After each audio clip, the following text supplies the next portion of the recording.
السلام عليكم ورحمة الله وبركاته. هاري مقوران كيابيا horta garoonka markuu ku jiro ninkaas waa majaajiliis nin qaabkiisa banooni loogu talagalay ma baha xalay waxyaabihii uu sameeyaan marka waxay ka soo qaadanayna yani xalay banooni oo qalday jamaal musiir uu dhiyo fartuu ka saaray banoonigii isagaa lagu soo weeraray aalooyin saani saana lidhi waa loo cabureejiyo odagu tuundhiraa loogu riday odaguu qacsiiyey gacmuhu sii taagtay allah ka alluu dhahay banooniga play waraa meesha ka qaad erdaar mu amaaqan qof aadi banooniga sii dafay arbita wuu qalday arbita beri istaagaa la waraa banooniga waa beri ciyaar adigu qayle dabadeed faaraa dhacday faartii aa lahday odagu waa lagu soo helay rigooradii bacdi madaxaa la xodanoo wallaahi bilah ku haraa lagu qabtay miya hadda rigooro miya intaas kuma aday keen sheekh intaas baraada kuma aday keenno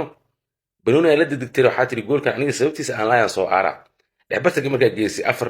jamaal dhexda ka gashay banooni aa lagaa soo qaaday waa lagugu soo weeraray waa laguu labeeyey xaq qabatay macna ninkaan markaa qaabkiisa fiirsato maxaa loogu talagalay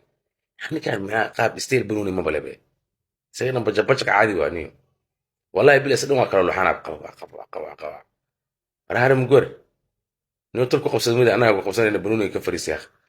banooniga ka fariisanayo waraxa inta ingiriis wataan rajaha ka sugina wallahi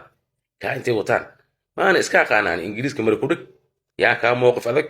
caari mugwara wadana ay ku dhaan walka waxa lagu keenaa ka bacdi waxa lagu soo araadiri doon group isaga 16